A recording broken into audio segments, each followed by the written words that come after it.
Assalamualaikum warahmatullahi wabarakatuh. Salam sukses buat para pebisnis pertanian dan tentunya Bapak Ibu yang hadir sebagai pejuang pertanian Indonesia. Beri aplaus teman-teman semua buat para pejuang pertanian Indonesia. Baik, terima kasih. Hari ini kita akan berbicara mengenai sosialisasi biofarming pupuk organik hayati PT Global Trend Indonesia. Bapak Ibu semua, kita akan melihat bagaimana fungsi daripada biofarming untuk diaplikasikan baik di media pertanian maupun perikanan dan sekaligus peternakan. Yuk kita lihat di dalam slide tayangan di depan kita semua ya. Biofarming pupuk organik hayati digunakan untuk pertanian, perkebunan, hutan industri, perikanan, dan peternakan. Selamat datang di biofarming. Pupuk organik hayati 100% ramah lingkungan, berbahan baku tanaman obat, dan diperkaya mikroba aktif, plus makro, mikro, nutrien, dan diproses berdasarkan teknologi berwawasan lingkungan dengan prinsip Zero Emission Concept. Pupuk ini dari PT Global Trend Indonesia.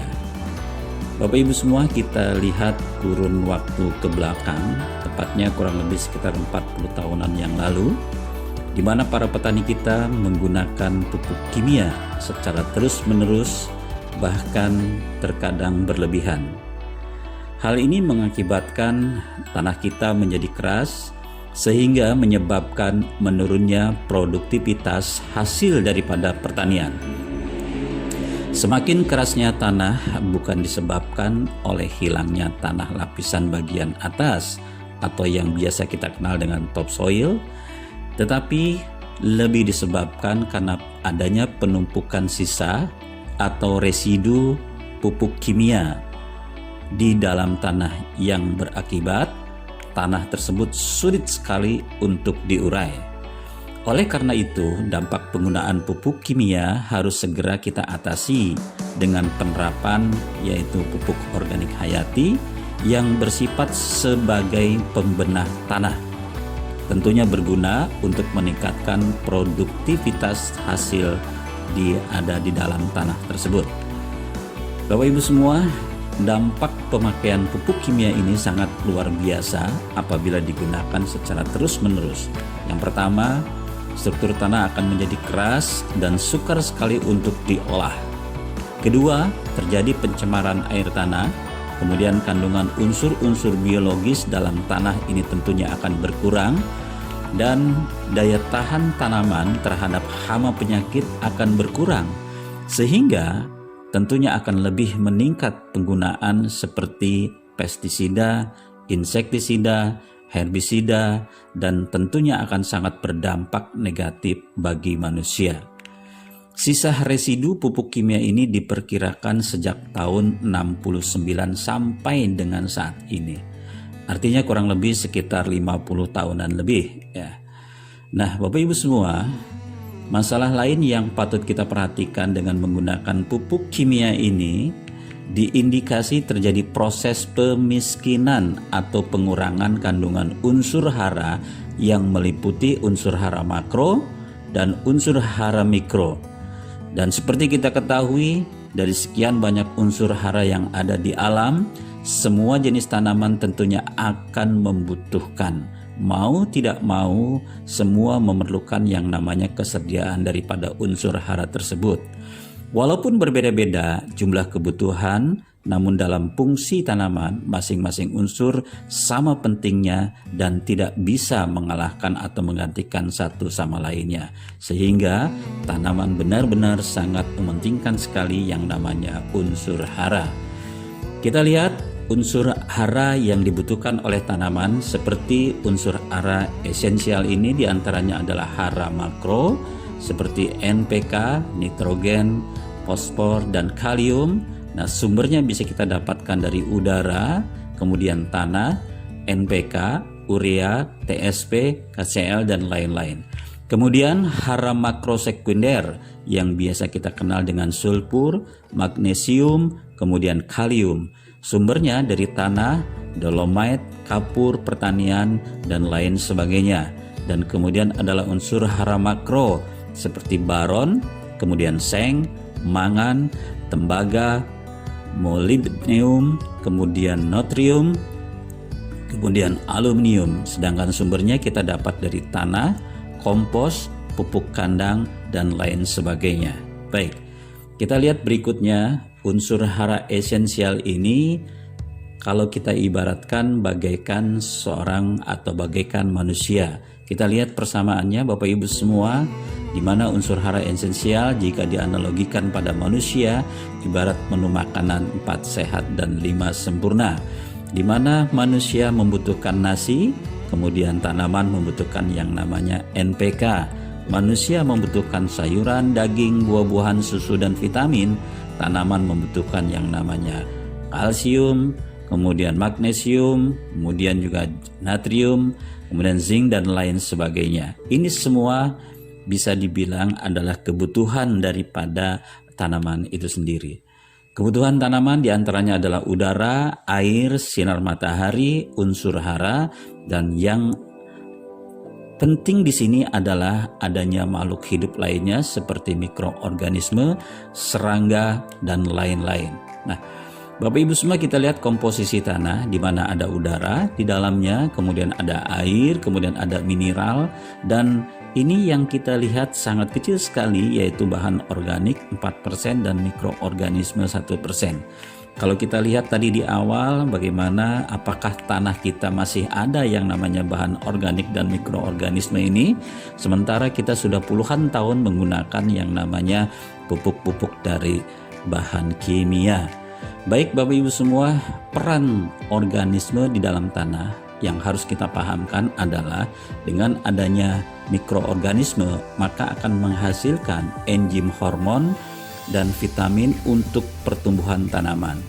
Kemudian menguraikan atau dekomposer zat organik, memperbaiki zat kimia atau sifat fisik dan sifat biologis tanah, mengatur keseimbangan unsur hara, asam karbon atau fenol yang mampu meningkatkan daya tahan tanaman terhadap hama dan penyakit. Inilah pentingnya diantaranya kita harus ada yang namanya mikroorganisme di dalam tanah pertanian kita ini. Nah, Bapak Ibu semua, ini luar biasa sekali kombinasi pupuk organik hayati ya, kombinasi pupuk organik hayati. Mikroorganisme mempunyai peranan penting dalam membantu tersedianya berbagai hara yang berguna bagi tanaman. Bapak Ibu, kita melihat di sini bahwasanya bahan organik juga berperan sebagai sumber energi dan makanan mikroorganisme tanah sehingga dapat meningkatkan aktivitas mikroba tersebut dalam menyediakan hara tanaman. Jadi, penambahan bahan organik di samping sebagai sumber hara bagi tanaman sekaligus sebagai sumber energi dan hara bagi mikroba. Ini kalau kita melihat kombinasi ini sangat luar biasa sehingga penggunaan pupuk organik saja tidak dapat meningkatkan produktivitas tanaman dan tanaman pangan. Oleh karena itu, sistem pengelolaan hara terpadu yang memadukan pemberian pupuk organik dan pupuk hayati dalam rangka meningkatkan produktivitas lahan. Jadi inilah pentingnya ketika kita menggabungkan atau mengkombinasikan antara pupuk organik dan pupuk hayati dengan tujuan meningkatkan produktivitas lahan. Nah, pupuk organik hayati biofarming yang kita miliki ini, biofarming ini diformulator untuk proses fermentasi di dalam tanah yang berbahan baku tanaman obat dan rempah-rempah. Kemudian biofarming ini diformulasi secara khusus dan diperkaya mikroba-mikroba aktif yang menguntungkan unsur hara, makro, mikro, asam organik, dan hormon pertumbuhan. Biofarming diproduksi melalui proses biological complex process. Kalau kita lihat komposisi di sini, biofarming ini sudah sangat lengkap sekali Bapak Ibu semua. Ada yang namanya unsur mikrobanya, kemudian juga ada unsur haranya, kemudian makro, mikro, asam organik, dan hormon pertumbuhan. Ini sangat lengkap sekali. Kemudian apa saja kandungan biofarming yang kita miliki ini? Biofarming adalah sebuah formula berbentuk padatan yang mengandung berbagai macam mikroorganisme non-patogen dan bahan organik berbahan dasar dari tanaman obat serta rempah-rempah yang mampu merangsang kehidupan bakteri nitrifikasi. Biofarming juga mengandung material organik berupa makro dan mikronutrien, asam organik, dan disubstitusi dengan bakteri non-patogen, sehingga kualitas bakteri non-patogen mampu bertahan dalam kurun waktu yang lama. Dan luar biasanya biofarming ini 100% dari ekstraksi bahan organik alami yang diproses berdasarkan teknologi berwawasan lingkungan dengan prinsip zero emission concept. Kita melihat proses daripada pembuatan, ya, Bapak Ibu bisa pelajari di sini dari mulai bahan pembawa bakteri yang mengikat nitrogen, kemudian bahan pembawa bakteri, pengawal fosfor dan lain sebagainya, sehingga masuk ke dalam fermentasi, ya, dan hasilnya maka terjadilah yang namanya pupuk kita yang kita kenal dengan biofarming.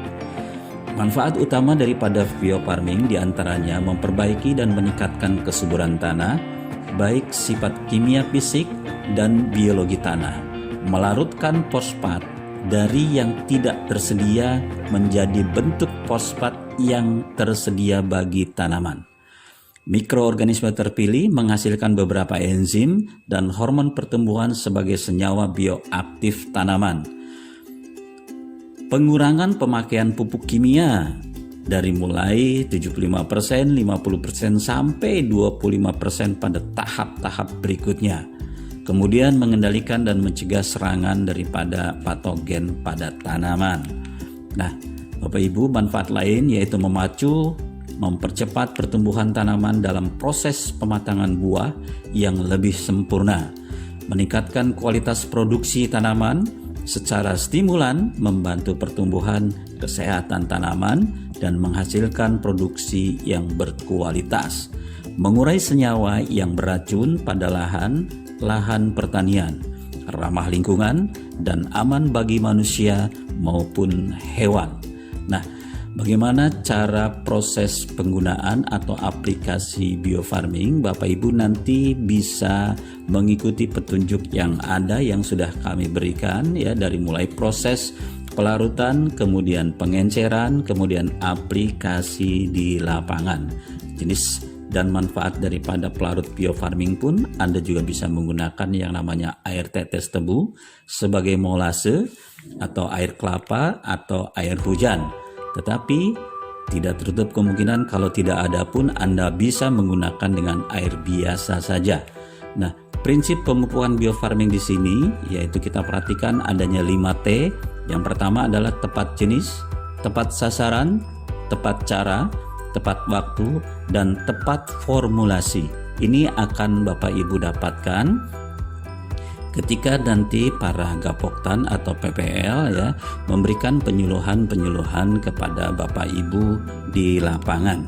Baik, ini adalah petunjuk penggunaan daripada biofarming, ya, di berbagai jenis tanaman, ya, seperti contoh nomor 1 ini padi, di mana H-5 kita menggunakan 6 tub, kemudian H+14 1 tub, H+28 1 tub, H+42 1 tub, sampai padi usia 56 hari ini 1 tub. Jadi kalau kita melihat penggunaan biofarming di padi dengan luas lahan 1 hektar yaitu berjumlah 10 tub. Nah, Bapak Ibu bisa melihat dari perlakuan atau jenis-jenis tanaman yang Bapak Ibu miliki sehingga hasilnya akan maksimal.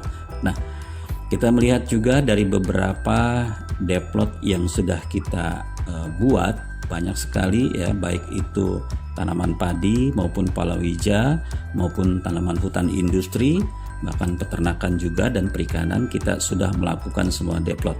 Di antaranya Bapak Ibu bisa melihat bagaimana uji coba pada bawang dengan usia 15-20 hari, di mana ini bawang yang tidak menggunakan biofarming dan ini bawang yang menggunakan biofarming. Akan terlihat dari struktur tanahnya yang berbeda, juga pertumbuhannya. Tentunya kita bisa melihat bagaimana perbedaan ketika tanah tersebut menggunakan biofarming dan tidak.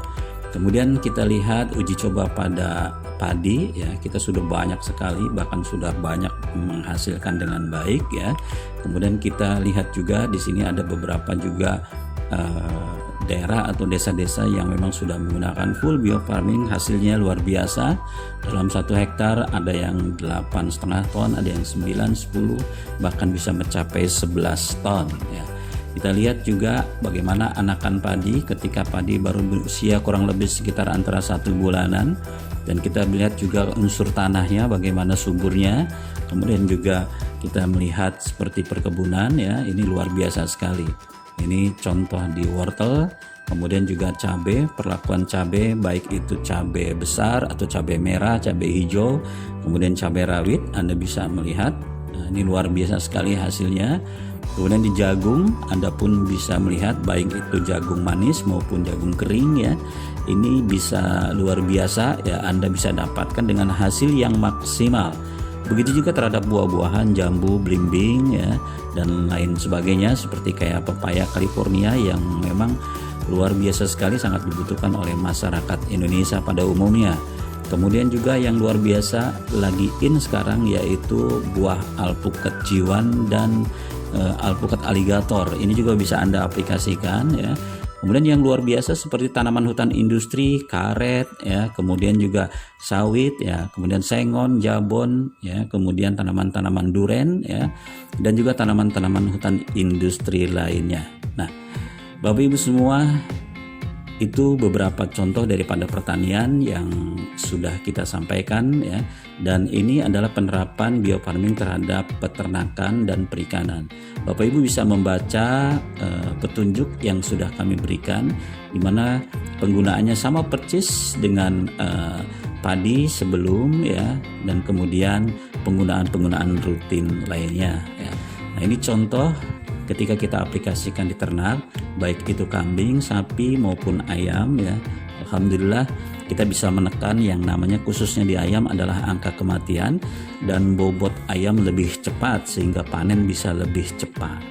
Kemudian kita lihat juga dari segi perikanan, ya. Ini bisa kita gunakan dalam budidaya ikan lele, kemudian ikan patin atau ikan bandeng, ya. Begitu juga dengan udang, ya, bisa kita aplikasikan dengan menggunakan biofarming. Nah, ini juga tadi yang sudah saya sampaikan bagaimana pola penerapannya, ya. Ini saya ambil contoh seperti di padi. Nah, contoh aplikasi biofarming pada tanaman padi dimulai dari pengolahan tanah, kemudian perendaman bibit padi dengan biofarming, kemudian penyemaian bibit padi di area yang sudah disiram oleh biofarming, kemudian penyemaian bibit padi, ya, kemudian penyemprotan lahan dengan biofarming, kemudian proses penanaman dan proses pemeliharaan. Ini step-stepnya Bapak Ibu bisa melihat, ya, sehingga hasilnya padi siap untuk dipanen, ya. Baik Bapak Ibu semua, luar biasa sekali, ya, sedikit banyak kita sudah membicarakan bagaimana biofarming menjadi sebuah solusi cerdas pertanian Indonesia. Demikian, terima kasih buat kita semua. Sukses buat para pebisnis pertanian dan tentunya Anda Bapak Ibu sebagai pejuang petani Indonesia. Terima kasih. Assalamualaikum warahmatullahi wabarakatuh.